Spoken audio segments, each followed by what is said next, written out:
یہ programme American Pakistani advocacy group کے تعاون سے پیش کیا جا رہا ہے۔ پاکستانی امریکیوں کو بااختیار بنانے کے لیے پیش اے پیگ۔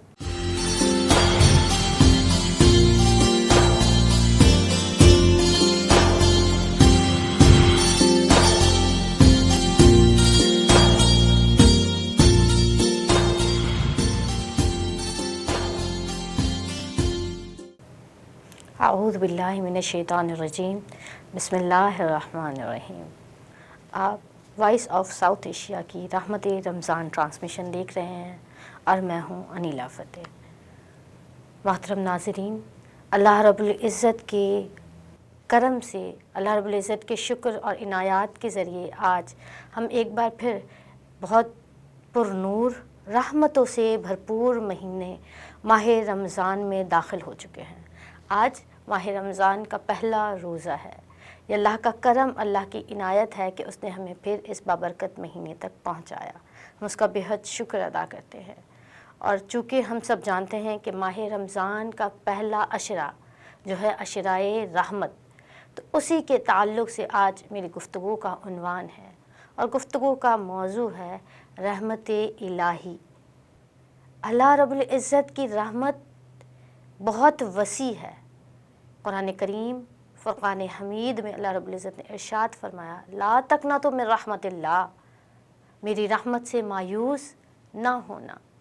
اور بعض آیات میں، ایک آیت میں ارشاد فرمایا کہ اللہ کی رحمت بہت وسیع ہے، اور ایک اور جگہ قرآن پاک میں اللہ رب العزت ارشاد فرماتا ہے، ترجمہ ہے کہ اللہ رب العزت نے اپنے اوپر رحمت کو لازم کر لیا ہے۔ یعنی غور اور فکر اور تدبر کریں تو وہ کتنا کریم، رحیم، رحمان رب ہے کہ جس کی رحمت اس کے غضب سے وسیع ہے، بڑی ہے، طاقتور ہے، جس کی رحمت میں ہر شے آ جاتی ہے۔ آقا کریم علیہ السلام نے ارشاد فرمایا کہ اللہ رب العزت نے اپنی رحمت کے 100 جز بنائے۔ حضرت ابو ہریرہ رضی اللہ تعالیٰ عنہ مروی فرماتے ہیں، یہ حدیث پاک کہ اللہ پاک نے اپنی رحمت کے 100 جز بنائے، جس میں سے فقط ایک جز اللہ پاک نے اس دنیا پر اتارا ہے، اور جو ہم ایک دوسرے سے محبت کرتے ہیں، ہم ایک دوسرے پر رحم کرتے ہیں، مخلوق جو آپس میں تعلق رکھتی ہے رحم کا، وہ در حقیقت اللہ رب العزت کی ہی رحمت ہے، وہ عظیم۔ اور جو 99 اللہ رب العزت کی رحمت کے جز ہیں، وہ بروز محشر اپنے ولیوں کو عطا فرمائے گا۔ سبحان اللہ، کیا شان ہے اس کی۔ اور ناظرین کرام، اگر ہم غور کریں تو وہ رب، چونکہ اس نے ہمیں پیدا کیا ہے، اس نے ہماری تخلیق کی ہے، وہ ہم سے واقف ہے، وہ ہمیں جانتا ہے، وہ جانتا ہے کہ ہم کمزور ہیں، ہم ناتواں ہیں، ہم بے بس ہیں، ہم سے کوئی نہ کوئی غلطی، کوئی خطا، کوئی گناہ ضرور سرزد ہوگا۔ تو اسی لیے اس پاک رب کریم نے ہمیں، اگر وہ چاہتا تو ایک دفعہ کے لیے ہمیں اس دنیا میں بھیج دیتا اور یہ فرماتا کہ جو گناہ کرے گا اس کے بعد کوئی معافی نہیں ہے، جو کوئی خطا کرے اس کے بعد میرے پاس نہ ہو۔ مگر نہیں، وہ تو رب ہے، وہ تو رحیم ہے، تو اس کی رحمت اتنی وسیع ہے کہ اس رب کریم نے رحمت کے بیشبا بہانے ہم گناہ گاروں کے لیے، ہم خطا کاروں کے لیے بنائے ہیں۔ سب سے خوبصورت رحمت جو اس نے ہمیں عطا کی، وہ آقا کریم علیہ السلام کی رحمت عطا کی ہے۔ اللہ نے فرمایا کہ وَمَا أَرْسَلْنَاكَ إِلَّا رَحْمَةً لِّلْعَالَمِينَ، کہ محبوب، ہم نے آپ کو دونوں جہانوں کے لیے رحمت بنا کر بھیجا، یعنی اپنی رحمت کا عکس، اپنی رحمت کا پرتو، اپنی رحمت کا جلوہ جس ذات اقدس میں دکھایا، وہ حضرت محمد مصطفیٰ کریم صلی اللہ علیہ وآلہ وسلم کی ذات ہے۔ آقا کریم علیہ السلام کے واسطے اور وسیلے سے اللہ رب العزت نے ہم پر بیش بہا اور بہت ساری عنایات عطا فرمائی ہیں ہمیں۔ ہم آگے دیکھیں تو اللہ رب العزت نے ہمیں توبہ جیسا توبہ جیسا دروازہ عطا کر دیا، توبہ جیسی چابی عطا کر دی کہ ہم جب گناہ کریں، جو خطا کریں، جو ہم سے غلطیاں ہو جائیں، تو آؤ ندامت کے آنسو بہا لو، آؤ شرمندگی کا اظہار کر لو، آؤ توبہ اور استغفار کرو، اور پھر میں تمہیں بخش دوں گا۔ میری رحمت اتنی وسیع ہے کہ تمہارے گناہ میری رحمت کے مقابلے میں کم ہیں۔ تو اس کی رحمت پر نگاہ رکھیں، دیکھیں وہ کتنا رحیم ہے کہ اس نے بخشش کا یہ دروازہ بھی ہمارے لیے کھولا ہے۔ پھر آگے بڑھیں تو وہ رب جانتا ہے کہ قدم قدم پر گناہ کرنے والے، خطا کرنے والے، غلطیاں سرزد کرنے والے کمزور انسان ہیں، تو اس نے ہمیں بے شمار خوبصورت مقدس راتیں عطا فرما دی، شب معراج کی صورت میں، شب بارات کی صورت میں کہ آؤ شب توبہ ہے، یہ توبہ کر لو مجھ سے، میں تمہیں معاف کرنے والا ہوں۔ پھر اس رب کریم نے ہمیں خوبصورت، بابرکت، رحمتوں والا، بخششوں والا، مغفرت والا اور نارے دوزخ سے نجات کا یہ خوبصورت مہینہ عطا کر دیا۔ ناظرین غور کریں تو یہ اس کی رحمت کی نشانیاں ہی تو ہیں کہ تم گناہ کر لو تو میرے پاس آ جاؤ، میں نے تمہارے لیے بہت سارے دروازے کھولے ہوئے ہیں، میں نے بہت سارے رستے تمہارے لیے بنائے ہوئے ہیں، میں تمہارا انتظار کرتا ہوں کہ تم نادم ہو کر میرے پاس آ جاؤ، میں بخشنے والا ہوں، میں مہربان ہوں، میں عطا کرنے والا ہوں، میری رحمت بہت وسیع ہے اور میری رحمت ہر شے پر غالب ہے۔ تو ناظرین محترم، اللہ رب العزت کی یعنی یہ ماہ مبارک رمضان المبارک رجوع اللہ کا بھی رستہ ہے، رجوع اللہ کا بھی ذریعہ ہے کہ اللہ رب العزت کے قریب ہو جائیں۔ دیکھیں آپ اس بابرکت مہینے کی کتنی فضیلت ہے اور اس کی برکت کتنی ہے کہ ہم خود آہستہ آہستہ کوشش کر کے گناہ سے بچتے ہیں اس پورے مہینے، اور نماز اور تراویح اور عبادات کا اہتمام کرتے ہیں۔ یہ اس ماہ مبارک کی برکت ہی ہے اور در حقیقت یہ اللہ رب العزت کی رحمت ہے۔ آقا کریم علیہ الصلوۃ والسلام ایک جماعت کے ساتھ بیٹھے ہیں، بڑے اشخاص حضور علیہ الصلوۃ والسلام کے تشریف فرمائے ہیں، کے ساتھ تشریف فرمائے، فرماتے ہیں یا رسول اللہ ہم نے اب تک بہت گناہ کیے ہیں، بہت خطائیں کی، بہت غلطیاں ہو گئیں، کیا اللہ ہمیں اب بھی معاف فرما دے گا؟ حضور علیہ الصلوۃ والسلام خاموش ہوتے ہیں تو اللہ رب العزت جواب دیتا ہے، اللہ کی طرف سے جواب آتا ہے، اللہ فرماتا ہے کہ بے شک تم نے گناہ کر لیے، خطا کر لیے، مگر میرے پاس آ جاؤ، میں تمام گناہوں کو بخش دوں گا، یعنی میری رحمت تمہارے گناہوں سے کئی درجہ وسیع ہے۔ ناظرین کرام، یہاں یہ بات ذہن نشین رکھیں کہ جان بوجھ کر گناہ نہیں کرنے، عمدن گناہ نہیں کرنے، کہ ہم یہ سوچیں کہ ہم گناہ کر لیں پھر ہم معافی مانگ لیں گے، پھر گناہ کر لیں پھر، بے شک اللہ رب العزت ہر سچی توبہ کے بعد معاف فرما دیتا ہے، مگر در حقیقت توبہ یہ ہے کہ ہم اپنے گناہ پر نادم ہو کر اور یہ پھر عہد اور تہیہ کر لیں کہ ہم پھر اس گناہ کی طرف دوبارہ نہیں جائیں گے۔ لیکن اس کی رحمت تو ہر گناہ سے، ہر ایک خطا سے بہت بڑی ہے، بہت وسیع ہے۔ حضرت زید بن حارثہ رضی اللہ تعالیٰ عنہ صحابی رسول صلی اللہ علیہ وآلہ وسلم ہیں، ان کے اللہ کی رحمت پر امید دیکھیے کہ آپ ایک شخص آتا ہے اور انہیں اپنے ساتھ لے کر جاتا ہے۔ جب وہ شخص حضرت زید بن حارثہ کو اپنے ساتھ لے کر جا رہا ہوتا ہے تو اپنے آپ کو وہ مسلمان شو کرتا ہے، وہ کہتا ہے میں مومن ہوں۔ حضرت زید بن حارثہ اس کے ساتھ چلے جاتے ہیں اور ایک گھنے جنگل میں، دور جگہ جہاں کوئی شخص نہیں ہوتا، نہ انسان ہوتا ہے، یہاں تک کہ کوئی حیوان بھی نظر نہیں آ رہا ہوتا، وہ حضرت زید بن حارثہ کو وہاں لے جا کر کہتا ہے کہ میں بظاہر تو مومن تھا، مسلمان تھا، مگر میں ایک منافق ہوں، اور اب میں تمہیں ایسی جگہ لے آیا ہوں جہاں تمہاری مدد کرنے والا کوئی نہیں ہے، جہاں تم کسی پکارو گے تو کوئی سنے گا نہیں، یہاں کوئی چرند پرند حیوان کچھ بھی نہیں ہے۔ وہ زید بن حارثہ کو باندھ دیتا ہے رضی اللہ تعالیٰ عنہ اور کہتا ہے اب کون ہے جو تمہیں مجھ سے بچائے گا؟ میں تمہیں یہاں قتل کر دوں گا تو کوئی تمہیں نہیں بچائے گا۔ تو حضرت زید بن حارثہ کا یقین دیکھے اللہ رب العزت کی رحمت پر، وہ فرماتا ہے کہ ایک ذات ہے جو مجھے تم سے بچا لے گی۔ حضرت زید بن حارثہ کے قریب جیسے وہ تلوار لے کر آ رہا ہوتا ہے تو آپ فرماتے ہیں یا رحمان اغثنی اغثنی اغثنی۔ حضرت زید بن حارثہ جب یہ کلمات ادا کرتے ہیں تو آپ فرماتے ہیں میں نے پکارا ایک دفعہ تھا اور صدا وہاں سے آواز، میری صدا پر وہاں سے آواز 70 بار جواب آیا۔ حضرت زید بن حارثہ رضی اللہ تعالیٰ عنہ کو قتل کرنے کے قریب ہی تھا کہ اسے آواز آتی ہے کہ رک جاؤ، ہاتھ آگے نہ بڑھانا۔ وہ اپنے چاروں طرف دیکھتا ہے مگر کوئی نظر نہیں آتا، وہ پھر ہاتھ آگے بڑھانے لگتا ہے تو وہ خود قتل ہو جاتا ہے، اسے مار دیا جاتا ہے، اور حضرت ایک فرشتہ نمودار ہوتا ہے۔ تو حضرت زید بن حارثہ فرماتے ہیں کہ تم کون ہو؟ وہ فرماتے ہیں کہ میں فرشتہ ہوں۔ آپ نے فرمایا فرشتے تو بہت ہیں مگر تمہارا نام کیا ہے؟ تو حضرت جبریل امی ارشاد فرماتے ہیں کہ میں جبریل امی ہوں جو تمہاری مدد کے لیے آیا ہوں۔ حضرت جبریل امی فرماتے ہیں کہ جب تم نے آواز لگائی تھی تو میں 7ویں آسمان پر تھا، جب تمہاری دوسری آواز آئی تو میں پہلے آسمان پر تھا، اور جب تم نے تیسری بار اغثنی کہا تو میں تمہارے قریب یہاں موجود تھا۔ یعنی حضرت زید بن حارثہ کو دنیا سے کوئی امید نہیں تھی، آپ کو یہ کوئی امید نہیں تھی کہ کوئی آئے گا مجھے بچا لے گا، کوئی ساتھی میرا ڈھونڈتا آئے گا مجھے بچا لے گا، نہیں۔ انہیں امید تھی تو فقط اس رب کریم سے جو رحمان ہے، جس نے اپنا تعارف قرآن مجید میں فرمایا کہ الرحمن، میں رحمان ہوں، جس نے اپنی رحمت کے بہت سارے طریقوں سے اپنی رحمت کا تعارف کروایا ہے. تو وہ اللہ رب العزت ہر لحاظ، ہر وقت، ہر گھڑی بندہ مومن کے قریب ہوتا ہے. اس کی رحمت بھی بندہ مومن کے قریب ہوتی ہے، فقط دوری ہماری طرف سے ہے، کمی ہماری طرف سے ہے.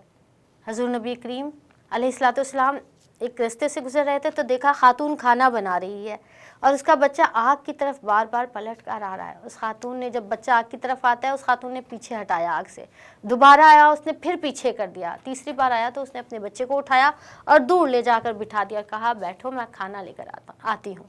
جب حضور علیہ الصلوۃ والسلام صحابہ کرام کے ساتھ یہ منظر دیکھتے تو آپ علیہ الصلوۃ والسلام کی آنکھوں میں آنسو آ جاتے ہیں، آپ رونے لگتے ہیں. تو صحابہ کرام کی جماعت عرض کرتی ہے یا رسول اللہ صلی اللہ علیہ وآلہ وسلم، ایسی کیا بات ہے کہ جس کے سبب آپ رو رہے ہیں؟ آقا کریم علیہ الصلوۃ والسلام نے ارشاد فرمایا کہ میں اس ماں کو دیکھ رہا ہوں کہ یہ اپنے بچے کے ساتھ کس طرح کر رہی ہے. تو صحابہ نے عرض کیا یا رسول اللہ صلی اللہ علیہ وآلہ وسلم، ہر ماں اپنے بچے کے ساتھ ایسا کرتی ہے، ہر ماں اپنے بچے کو تحفظ دیتی ہے، ہر ماں چاہتی ہے کہ اس کا بچہ امان میں رہے. آقا کریم علیہ الصلوۃ والسلام نے ارشاد فرمایا بے شک میں یہی دیکھ رہا ہوں کہ یہ تو ایک ماں ہے جو اپنے بچے کو آگ سے بچا رہی ہے، وہ رب تو 70 ماؤں سے بڑھ کر پیار کرنے والا ہے، تو وہ اپنے بندوں کو کیسے اس آگ میں جھونک سکتا ہے، وہ کیسے اپنے بندوں کو دوزخ کی آگ میں ڈال سکتا ہے. وہ تو یعنی آقا کریم علیہ الصلوۃ والسلام نے صحابہ کی جماعت میں اللہ رب العزت کی رحمت کو اور بڑھا کر بتایا کہ وہ جو ایک ماں اپنے بچے کو نہیں برداشت کر پا رہی، تو وہ رب کریم کیسا ہے، وہ تو رحیم اتنا ہے کہ وہ کیسے اپنے بندوں کو آگ میں جاتا ہوا دیکھ سکے گا. یہ ہے اللہ رب العزت کی رحمت جو ہر چیز پر وسیع ہے. اور یہاں ایک بات اور ہے کہ اللہ کی رحمت ہر خاص اور عام کے لیے ہے.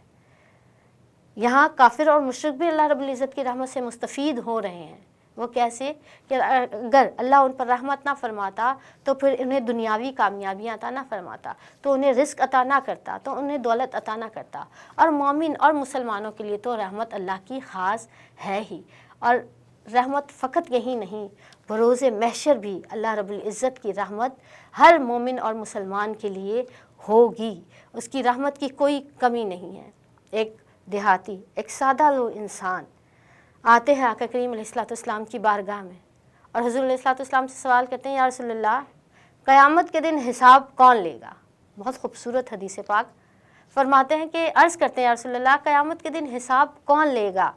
تو آقا کریم علیہ الصلوۃ والسلام نے ارشاد فرمایا اللہ رب العزت حساب لے گا. تو اس شخص نے اپنی چادر اپنے کندھے پر ڈالی اور کہا اگر اللہ حساب لے گا تو بس پھر ٹھیک ہے. تو آقا کریم علیہ الصلوۃ والسلام پہلے تو مسکرائے، فرمایا کہ کیسے ٹھیک ہے، یہ تم نے کیسے کہہ دیا کہ اللہ حساب لے گا تو ٹھیک ہے؟ تو اس شخص کا جواب دیکھیے، فرماتا ہے، عرض کرتا ہے کہ رسول اللہ صلی اللہ علیہ وآلہ وسلم میں نے یہ اس لیے کہا ہے کہ اللہ رحیم ہے، اور جب کوئی رحیم حساب لیتا ہے تو وہ اپنی رحمت کے حساب سے ہی حساب لیتا ہے. پھر اس کی کوئی جو اس کی حساب لینے کا انداز ہے وہ کریمانہ ہوگا، وہ رحیمانہ ہوگا، اس کا انداز بخشنے والا ہوگا. آقا کریم علیہ الصلوۃ والسلام اس صحابی، اس بدو، اس سادہ لو انسان کو دیکھتے اور فرماتے ہیں ہے تو بہت سادہ لیکن بہت بڑی بات کر دی ہے، اس نے بہت سیکھنے اور سمجھانے والی بات کر دی کہ اس کی رحمت، اللہ کی رحمت پر اسے امید اتنی کامل ہے، اتنا اس کا یقین ہے کہ وہ کہتا ہے کہ جب وہ حساب لے گا تو پھر رحمت اور رحیم اور کریم ہونے کی صفت کے حساب سے ہی اللہ رب العزت حساب لے گا. اور اس کی رحمت اور اس کی بخشش اور اس کی مغفرت بروز محشر بھی انسانوں کے ساتھ رہے گی. حدیث پاک میں آتا ہے کہ ایک شخص کا حساب ہوا اور جب اس کا نامہ اعمال کھولا گیا تو اسے حکم ہوا کہ وہ جہنم کی طرف چلا جائے. جب وہ دوزخ کی طرف قدم بڑھا رہا تھا تو ہر قدم پر پیچھے مڑ کے دیکھتا، ہر اگلا قدم اٹھاتا اور پیچھے مڑ کر دیکھتا، یہاں تک کہ دوزخ کا دروازہ قریب آ گیا اور اس نے پیچھے مڑ کر دیکھا تو اللہ رب العزت نے ارشاد فرمایا کہ واپس آ جاؤ. اسے واپس بلایا اور اس شخص سے پوچھا کہ تم ہر قدم پہ پیچھے مڑ کر کیوں دیکھ رہے تھے؟ تو اس شخص نے کہا کہ اے اللہ میں نے دنیا میں سنا تھا کہ تو بہت رحیم ہے، تیری رحمت بہت وسیع ہے، مجھے تیری رحمت پر کبھی امید تھی یقین تھا کہ تو مجھے دوزخ میں جانے نہیں دے گا، میں اس لیے ہر قدم پر پیچھے مڑ کر دیکھتا رہا کہ تو اب مجھے بلا لے گا، تو اب مجھے بلا لے گا، یہاں تک کہ جب میں دوزخ کے دروازے کے قریب پہنچا تو مجھے شیطان نے کہا کہ بس ہو گئی تیری امید پوری، اب تو دوزخ میں جانے والا ہے۔ تو میں نے شیطان کو جھڑکا اور کہا کہ نہیں، اللہ کی رحمت بہت وسیع ہے، وہ رحیم ہے، وہ یقیناً مجھے ضرور بلائے گا۔ تو اتنے میں اللہ رب العزت نے ارشاد فرمایا کہ فرشتوں دیکھو، جس شخص کا میرے اوپر اتنا یقین ہے، جو میری رحمت پر اتنی امید رکھتا ہے، جو میرے کریم ہونے پر اتنا متوکل ہے، تو میں کیسے اسے، تم بتاؤ کہ یہ پھر دوزخ کا حقدار ہے یا جنت کا؟ تو فرشتے ارشاد فرماتے ہیں اللہ یہ تو جنت کے اعلیٰ مقام کا حقدار ہے، تو اسے جنت کے اعلیٰ مقام میں لے جایا جاتا ہے۔ ناظرین محترم، اللہ رب العزت کی رحمت یقیناً بہت وسیع ہے، لیکن یہاں ایک بار پھر میں یہ بات عرض کر دوں کہ ہم نے جان بوجھ کر عمدن گناہ نہیں کرنے کہ بے شک اللہ معاف کرنے والا ہے، بے شک اللہ رب العزت بڑا کریم ہے، مگر ہم نے اپنے ہر سہون یا عمدن ہر گناہ پر اللہ رب العزت کی بارگاہ میں ندامت کے آنسو بہانے ہیں، توبہ کریں تاکہ اس کی رحمت ہر لحظہ ہر آن ہمارے اوپر رہے۔ اسی طرح ہم دنیا میں کیا ہوتا ہے کہ ہم جو بہت نیکوکار لوگ ہوتے ہیں، جو 5 ٹائم کی نماز پڑھتے ہیں، جو قرآن پاک کی تلاوت کرتے ہیں، جو خود کو بہت نیک سمجھتے ہیں، عموماً ہمارے ہاں یہ رویہ پایا جاتا ہے کہ وہ دوسرے لوگوں کو جو شاید نماز میں کمی کرتے ہوں یا جن کی کوئی غلطیاں کوتاہیاں ہو گئی ہوں تو اسے تنبیہ کرتے ہیں کہ تم تو گناہ گار ہو۔ یہ حدیث پاک ہے، آقا کریم علیہ السلام نے ارشاد فرمایا کہ کوئی گناہ گار کو، یعنی کوئی نیکوکار کسی گناہ گار کو برا نہ کہے، نہ اسے یہ یقین دلائے کہ تم تو اللہ کی رحمت سے دور ہو، بلکہ جب کوئی نیکوکار یہ کہتا ہے کہ تم گناہ گار ہو تو اللہ رب العزت ارشاد فرماتا ہے کہ کیا تم میری منشی ہو، تم میرے منشی ہو جو تمہیں معلوم ہے کہ وہ گناہ گار ہے یا بدکار ہے۔ اللہ رب العزت کے ہاں معیار کیا ہے یہ اللہ ہی جانتا ہے۔ حضرت امام غزالی علیہ رحمہ بے شمار کتابوں کے مصنف، ایک بہت بڑی شخصیت، آپ اپنے حجرہ مبارک میں رو رہے تھے، گڑ گڑا رہے تھے، لوگوں کو آواز آ رہی تھی باہر، آپ معافیاں مانگ رہے تھے کہ کہ مجھے معاف کر دیا جائے، مجھے معاف کر دیا جائے۔ اس طرح مخاطب تھے کہ لوگ سمجھے شاید اپنے والد سے یا اپنے استاد سے معافی مانگ رہے ہیں، لیکن جب بہت طویل ٹائم گزر گیا تو لوگوں نے اندر آ کر دیکھا تو آپ سربہ سجود تھے اور اللہ رب العزت سے معافی مانگ رہے تھے کہ اللہ پاک مجھ سے رحمت کا معاملہ فرمانا، میرے لیے رحمت کا معاملہ کرنا۔ جب آپ کا وصال ہو گیا، آپ اس دنیا سے رخصت ہو گئے تو کسی کے خواب میں آئے، انہیں دیکھا کہ آپ جنت میں ہیں۔ حضرت امام غزالی علیہ رحمہ اس خواب میں فرماتے ہیں کہ اللہ کا شکر ہے کہ اللہ پاک نے مجھے اپنی رحمت سے نوازا۔ تو اس شخص نے کہا کہ کیوں نہیں نوازتا، آپ نے تو دین کی تبلیغ کی ہے، آپ نے تو کتابیں لکھی ہیں، تو اللہ پاک نے اس کے سبب آپ کو بخش دیا ہوگا۔ آپ نے فرمایا نہیں، اللہ رب العزت نے مجھے اس کے سبب نہیں بخشا، بلکہ میں ایک دن کتاب لکھ رہا تھا، میرے قلم پر سیاہی تھی اور اس سیاہی پر ایک پیاسی مکھی آ کر بیٹھ گئی، میں نے اس مکھی کو اڑایا نہیں کہ یہ پیاسی ہے، اس کی پیاس بجھ جائے، اور جب وہ خود سے اڑی تو پھر میں نے اس مکھی کو جانے دیا، تو فقط میرے اس عمل سے رحمت الہی جوش میں آئی، اور کسی اور کی مدد کرنے پر، کسی اور کو سہارا دینے پر، کسی کی پیاس بجھانے پر اللہ رب العزت نے مجھے بخش دیا۔ یہ اللہ کی رحمت جو ہم انسان نہیں سمجھ سکتے، وہ چھوٹی چھوٹی وہ نقطہ نواز ہے،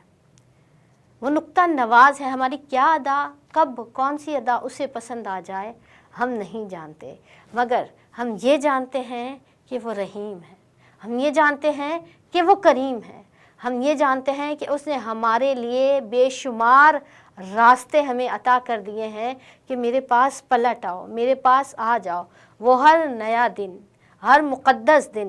مقدس مہینہ دے کر ہمیں یہ یاد دلواتا ہے کہ میں ہوں، میری طرف آ جاؤ۔ اسی طرح میں نے کہا کہ بروز محشر جب اللہ کی رحمت اس وقت بھی وسیع ہوگی کہ 2 شخص تھے، وہ بروز محشر جب اللہ رب العزت کے پاس ان کا حساب ہوا، حدیث پاک میں آتا ہے کہ دونوں کو حکم ہوا کہ دوزخ کی طرف چلے جاؤ، ایک تو کھڑا رہا اور ایک بھاگنے لگا، تو جو بھاگنے والا تھا اسے بھی روکا گیا۔ اللہ رب العزت نے دونوں سے پوچھا کہ تم کیوں نہیں بھاگے؟ تو اس نے کہا کہ اے رب، میں دوزخ کی طرف اس لیے نہیں گیا کہ مجھے تیری رحمت پر امید تھی، میں جانتا تھا تو رحیم ہے، تو مجھے بخش دے گا۔ اور دوسرے سے پوچھا کہ تم کیوں بھاگے؟ تو اس نے کہا اللہ، دنیا میں تو کبھی تیری نہیں مانی، دنیا میں تو میں نے نافرمانیاں کی، اب میں نے سوچا کہ تو نے حکم دیا ہے تو تیرے اس حکم کو پورا کر دوں، تیری رضا میں راضی ہو جاؤں، تو نے مجھے وہاں جانے کا حکم دیا تو میں وہاں دوڑا چلا گیا۔ تو اللہ رب العزت نے ارشاد فرمایا کہ دونوں کی نیت خالص ہے، ایک کو میری رحمت پر امید اور ایک میرے حکم پر چل رہا ہے، تو ان دونوں کو جنت میں بھیج دیا جائے۔ ناظرین محترم، رحمت الہی ہم اس کا حصار نہیں کر سکتے، ہم اس کو بیان نہیں کر سکتے، ہمارے پاس نہ الفاظ ہیں نہ وہ قلم ہے کہ ہم اس کو لکھ سکیں، نہ وہ صفات ہیں، لیکن ہم اپنے اوپر ہر وقت رحمت الہی کا نزول ہوتا